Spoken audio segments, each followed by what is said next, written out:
ज्योतिषामपि तज्ज्योतिः तमसः परमुच्यते ज्ञानं ज्ञेयं ज्ञानगम्यं हृदि सर्वस्य विष्ठितम् इति क्षेत्रं तथा ज्ञानं ज्ञेयं चोक्तं समासतः मद्भक्तये तद्विज्ञाय ಮದ್ಭಾವಾಯೋಪಪದ್ಯತೆ.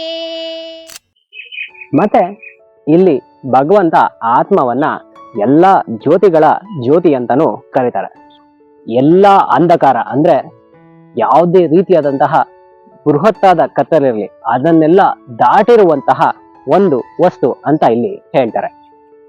ಹಾಗೆ ಈ ಆತ್ಮವನ್ನ ನಾವು ಜ್ಞಾನದ ಭಂಡಾರ ಅಂತಾನೆ ಕರಿತೀವಿ. ಈ ಜ್ಞಾನವನ್ನ ಅರಿತಿರುವ ಜ್ಞಾನಿಯು ಆ ಆತ್ಮವೇ.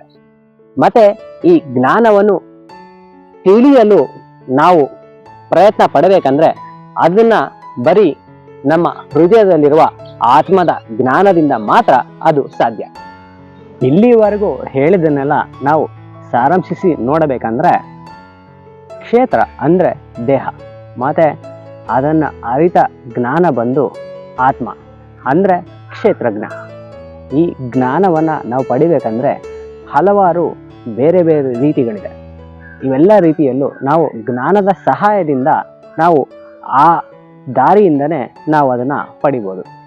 ಯಾರು ಕ್ಷೇತ್ರಜ್ಞ, ಪ್ರಕೃತಿ ಪುರುಷ ಅನ್ನುವ ಜ್ಞಾನವನ್ನ ಅರಿತಿರ್ತಾರೋ ಅವರು ಅರ್ಜುನ ನನ್ನ ಸ್ವಭಾವವನ್ನೇ ಹೊಂತಾರೆ ಅಂತ ಇಲ್ಲಿ ಭಗವಂತನಾದ ಕೃಷ್ಣ ಹೇಳ್ತಾರೆ.